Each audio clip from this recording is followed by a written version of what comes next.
আসসালামু আলাইকুম। সবাইকে স্বাগত জানাচ্ছি বিডি দর্পণের নিয়মিত আয়োজন আজকের দুনিয়ায়। আপনাদের সঙ্গে আছি আমি তাসনিম হোসাইন। চলুন জেনে নেওয়া যাক সারা বিশ্বে এ পর্যন্ত ঘটে যাওয়া আজকের প্রধান খবরগুলো। ইসরায়েলি ক্ষেপণাস্ত্র হামলায় ফিলিস্তিনের স্বাধীনতাকামী সংগঠন হামাসের মিত্র লেবাননের ইসলামী গোষ্ঠী জামিয়া ইসলামিয়ার এক নেতাকে হত্যার প্রতিশোধ নিতে ইসরায়েলের একটি সামরিক ঘাঁটিতে ড্রোন হামলা চালিয়েছে হিজবুল্লাহ। গতকাল রবিবার সশস্ত্র ড্রোন দিয়ে উত্তর ইসরায়েলে সামরিক অবস্থান লক্ষ্য করে এই হামলা চালানো হয়েছে বলে জানিয়েছে তারা। এতে হতাহত হয়েছে বলে দাবি করে দলটি। সংবাদ মাধ্যম আল মায়াদিন ও আল জাজিরার এক প্রতিবেদনে এই তথ্য জানানো হয়েছে। প্রতিবেদনে বলা হয়, হিজবুল্লাহ উত্তর ইসরায়েলের আয়েলেত হাশারে সেনাবাহিনীর ৯১তম ডিভিশনের সদর দফতরে ড্রোন হামলা চালিয়েছে। এতে অনেক সেনা হতাহত হয়েছে। এদের মধ্যে এক সেনা মারাও গেছে বলে নিশ্চিত করেছে হামাস। টেলিগ্রামে দেয়া এক বিবৃতিতে হিজবুল্লাহ জানিয়েছে, গত শনিবার পূর্ব লেবাননের বেকা জেলায় আল খায়ারা শহরে হামলা করেছিল ইসরায়েল। সেই হামলায় জামিয়া ইসলামিয়ার আল ফজর ফোর্সের নেতা আয়মান ঘোতমে নিহত হন। এর প্রতিশোধ নিতেই গতকাল ইসরায়েলি সেনাদের ঘাঁটিতে হামলাটি চালানো হয়েছে। গত ৭ই অক্টোবর হামাসের সাথে ইসরায়েলের যুদ্ধ শুরু হওয়ার পর থেকে প্রায় প্রত্যেক দিন ইসরায়েলি সামরিক চৌকি এবং ভূখণ্ডে ড্রোন ও ক্ষেপণাস্ত্র হামলা করে আসছে লেবাননের শক্তিশালী সশস্ত্র গোষ্ঠী হিজবুল্লাহ এবং তাদের মিত্ররা।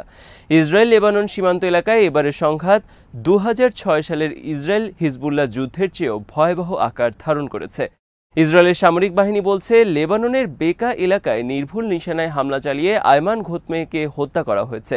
তিনি লেবাননে জামিয়া ইসলামিয়া ও হামাসের যোদ্ধাদের অস্ত্র সরবরাহ করছিলেন বলে দাবি করছে ইসরায়েল। গত ৭ই অক্টোবর হামাস ইসরায়েল যুদ্ধ শুরু হওয়ার পর লেবাননে ইসরায়েলি হামলায় জামিয়া ইসলামিয়ার অন্তত ৭ যোদ্ধা নিহত হয়েছেন বলে জানিয়েছে গোষ্ঠীটি। ফরাসি বার্তা সংস্থা এএফপির তথ্য অনুযায়ী ইসরায়েল লেবানন সীমান্তে ৮ মাসেরও বেশি সময় ধরে চলা সংঘাতে লেবাননে কমপক্ষে ৪৮০ জন নিহত হয়েছে, যাদের বেশিরভাগই হিজবুল্লাহ এবং হামাস যোদ্ধা। তবে তাদের মধ্যে ৯৩ জন বেসামরিক নাগরিকও রয়েছেন। লেবানন ভূখণ্ড থেকে হামাস ও হিজবুল্লাহর চালানো হামলায় ইসরায়েলে কমপক্ষে ১৫ সৈন্য ও ১১ বেসামরিক নাগরিক নিহত হয়েছেন। গাজার শাসক গোষ্ঠী হামাস নিয়ন্ত্রিত স্বাস্থ্য মন্ত্রণালয় বলছে, গত ৮ মাসের যুদ্ধে ইসরায়েলি হামলায় গাজায় ৩৭,৬০০ জনের বেশি ফিলিস্তিনির প্রাণহানি ঘটেছে। ইসরায়েলের নির্বিচার হামলায় আহত হয়েছেন আরও হাজার হাজার মানুষ। ইসরায়েলের অব্যাহত বোমা হামলায় উপত্যকায় ভয়াবহ মানবিক বিপর্যয় তৈরি হয়েছে। হিজবুল্লাহর মহাসচিব সৈয়দ হাসান নাসরুল্লাহ হুঁশিয়ারি দিয়ে বলেছেন, লেবাননের বিরুদ্ধে ইসরায়েলের যুদ্ধের হুমকি আমাদেরকে মোটেই ভীত করে না এবং আমাদের ভয় পাওয়া উচিত নয়, কারণ শত্রুরা ভালো করেই জানে আমরা কঠিনতম পরিস্থিতির জন্য নিজেদের প্রস্তুত রেখেছি। সেই সঙ্গে আগ্রাসন চালালে তার পরিণতি কী হবে সেটাও ইসরায়েল জানে। কয়েকদিন আগে ইসরায়েলি হামলায় নিহত Hezbollah field commander Taleb Sami Abdullah ওরফে আবু তালেব স্মরণ উপলক্ষে এক টেলিভিশন ভাষণে এই হুঁশিয়ারি দেন নাসরুল্লাহ। হিজবুল্লাহর আল মানার টিভির খবরে একথা বলা হয়েছে। হিজবুল্লাহ নেতার ওই হুঁশিয়ারির পর আরব বিশ্বের প্রখ্যাত রাজনৈতিক ভাষ্যকার আব্দুল রারি আতওয়ান বলেছেন, ইসরায়েল লেবাননে হামলা করলে হিজবুল্লাহ তাদের দাঁত ভাঙা জবাব দেবে। সম্প্রতি বার্তা সংস্থা রাই আল ইয়াউমের সংবাদ বিশ্লেষণে আতওয়ান লিখেছেন, নাসরুল্লাহর ভাষণের গুরুত্ব উপলব্ধি করতে হলে আমাদের ওই ভাষণের ব্যাপারে ৩ পক্ষের প্রতিক্রিয়া বিশ্লেষণ করতে হবে। হিজবুল্লাহর হুদহুদ ড্রোন ইসরায়েলের জন্য নয়া বিষয় উল্লেখ করে আতওয়ান লিখেছেন, ইসরায়েলি গণমাধ্যমের পাশাপাশি সামরিক বিশেষজ্ঞরা হিজবুল্লাহর হাতে থাকা লাখ লাখ ক্ষেপণাস্ত্র, ড্রোন এবং রকেটের কথা উল্লেখ করে বলেছেন, এসব সমরাস্ত্রের মোকাবেলায় ইসরায়েল এবং সামরিক ও নিরাপত্তাগত দিক দিয়ে অত্যন্ত নাজুক অবস্থায় রয়েছে। বিশেষ করে হিজবুল্লাহ উত্তর ইসরায়েলে তাদের বিস্ময়কর হুদহুদ গোয়েন্দা ড্রোন পাঠানোর পর ইসরায়েলি কর্মকর্তাদের ঘুম হারাম হয়ে গেছে। আতওয়ান বলেন, এই বিষয়ে তিনি নিশ্চিত যে লেবানন ভূখণ্ডে ইসরায়েলের প্রথম ক্ষেপণাস্ত্র আঘাত হানার আগেই তেল আবিব বিশ্বের মানচিত্র থেকে মুছে যাবে। ইসরায়েলি প্রধানমন্ত্রী বেনিয়ামিন নেতানিয়াহু বলেছেন, তার সরকার জিম্মিদের মুক্ত করতে হামাসের সাথে একটি অস্ত্রবিরতি চুক্তি করলেও গাজায় যুদ্ধ অব্যাহত থাকবে। তবে বর্তমানে চলমান হামলার তীব্রতা অনেকটাই কমানো হবে, কারণ তিনি হামাসের সাথে সম্পূর্ণ নয় বরং আংশিক অস্ত্র যুদ্ধবিরতি করতে চান, যাতে গাজার যোদ্ধাদের হাতে বন্দী থাকা কিছু ইসরায়েলি নাগরিককে মুক্ত করা যায়। তবে এই মুহূর্তে সবাইকে মুক্ত করার জন্য পরিপূর্ণ চুক্তি করার কোনো সম্ভাবনা নেই। নেতানিয়াহু বলেন, তিনি এমন কোনো চুক্তি করবেন না যার ফলে গাজার যুদ্ধ পুরোপুরি বন্ধ হয়ে যায়। ইসরায়েলি সংবাদ মাধ্যম চ্যানেল 14কে গতকাল রবিবার দেয়া এক সাক্ষাৎকারে নেতানিয়াহু এই মন্তব্য করেছেন। শনিবার ১.৫ লাখেরও বেশি ইসরায়েলি নাগরিক জিম্মিদের মুক্ত করার দাবিতে বিক্ষোভ করেছেন। এরপরই নেতানিয়াহু জিম্মি মুক্তি এবং অস্ত্রবিরতি চুক্তি নিয়ে বক্তব্য দিলেন। এই সাক্ষাৎকারে তিনি হামাসের পরিবর্তে পশ্চিম তীরভিত্তিক ফিলিস্তিনি কর্তৃপক্ষের গাজা শাসন করার পরিকল্পনারও বিরোধিতা করেন। এদিকে নেতানিয়াহু বলেছেন তিনি বিশ্বাস করেন গাজায় হামাস যোদ্ধাদের বিরুদ্ধে লড়াইরত ইসরায়েলি বাহিনীর কাছে অস্ত্র সরবরাহের গতি নিয়ে যুক্তরাষ্ট্রের সাথে যে বিরোধ চলছে শিগগিরই তার সমাধান হবে।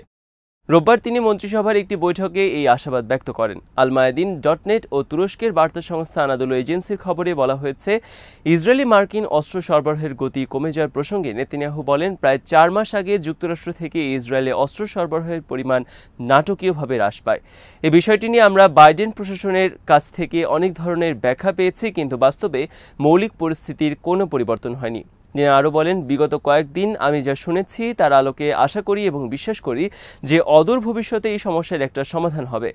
অস্ত্র সরবরাহ নিয়ে নেতানিয়াহুর সর্বশেষ মন্তব্য এমন সময় এসেছে যখন তার সরকারের প্রতিরক্ষামন্ত্রী ইয়ভ গ্যালান্ট চলমান যুদ্ধ নিয়ে আলোচনার জন্য ওয়াশিংটন গেছেন।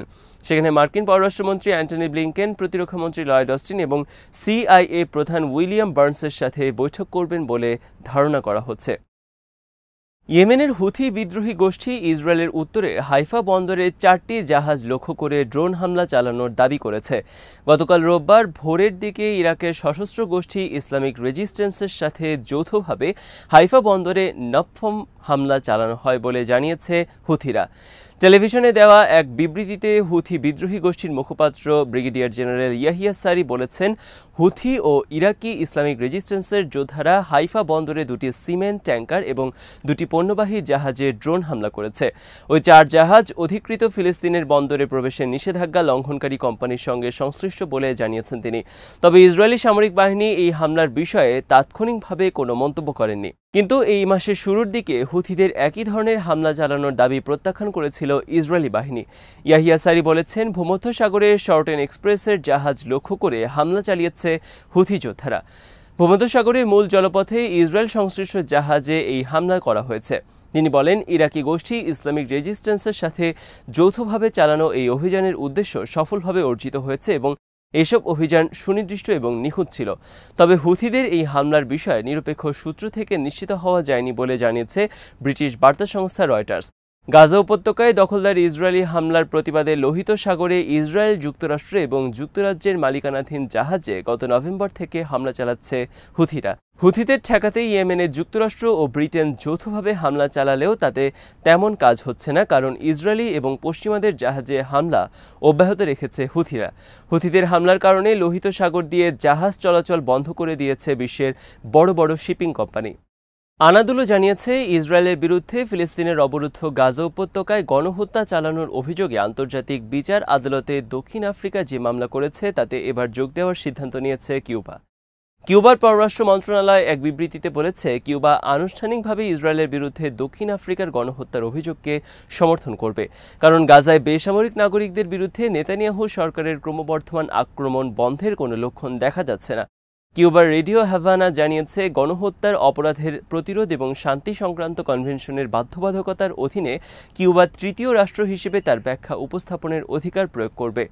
তাতে দাবি করা হবে, ইসরায়েল গাজা উপত্যকায় স্পষ্টভাবে মানবাধিকার লঙ্ঘন করছে।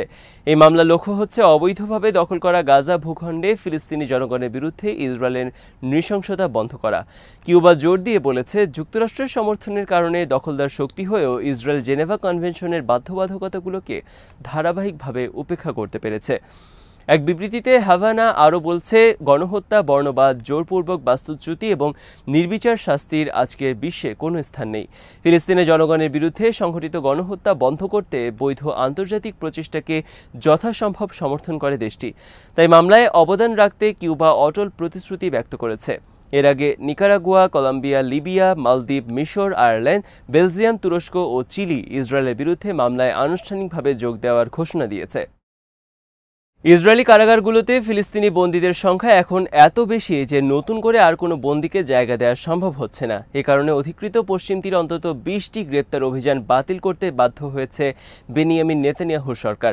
ইহুদি বর্ণবাদী দেশটির সরকারের সম্প্রচার মাধ্যম জানিয়েছে, ইসরায়েলি সেনাবাহিনী এবং নিরাপত্তা সংস্থাগুলো চলতি সপ্তাহে অন্তত 20টি গ্রেপ্তার অভিযান বাতিল করেছে, কারণ কারাগারে নতুন করে বন্দী রাখার কোনো পর্যাপ্ত জায়গা নেই। গত বছরের 7 অক্টোবর গাজার সীমান্তবর্তী ইসরায়েলি এলাকায় স্বাধীনতাকামী ফিলিস্তিনিদের সশস্ত্র সংগঠন হামাস এবং ইসলামিক জিহাদের হামলার পর বহু বছর ধরে চলা সামরিক অভিযান জোরদার করে ইসরায়েল। গাজায় বোমা হামলার পাশাপাশি পশ্চিম তীরেও গ্রেপ্তার অভিযান জোরদার করা হয়। গত 8 মাসে পশ্চিম তীর থেকে 9,345 জন ফিলিস্তিনিকে আটক করেছে ইসরায়েলি বাহিনী। এছাড়া এই সময়ের আগে গ্রেফতার করা শত শত ফিলিস্তিনি বন্দী তো আছেই, ফলে কারাগারগুলোতে নতুন করে আটকদের রাখার জায়গা হচ্ছে না। ইসরায়েলি সরকারি হিসাব অনুযায়ী তাদের কারাগারগুলোতে ফিলিস্তিনি বন্দী ধারণ ক্ষমতা 14,000, সেখানে এখন 21,000 বন্দী রয়েছে। ফিলিস্তিনি প্রিজনার্স সোসাইটি এক বিবৃতিতে জানিয়েছে, বেশিরভাগ আটকের ঘটনা ঘটেছে অধিকৃত পশ্চিম তীরের হেব্রন, রামাল্লা, কালকিলিয়া, জেরিকো ও তুবাস এলাকা থেকে। আটকের সময় ইসরায়েলি বাহিনী বন্দীদের উপর ব্যাপক নির্যাতন করার পাশাপাশি তাদের স্বজনদের হুমকি প্রদান করেছে। এছাড়া তাদের ঘরবাড়ি ভাঙচুর করা হয় বলে জানানো হয়েছে। আজ এখানেই শেষ করছি। সবাই ভালো থাকুন, সুস্থ থাকুন আর দেখতে থাকুন বিডি দর্পণ। চ্যানেলটি ভালো লাগলে সাবস্ক্রাইব করুন। সংযুক্ত থাকুন আমাদের ফেসবুক পেজে। আল্লাহ হাফেজ।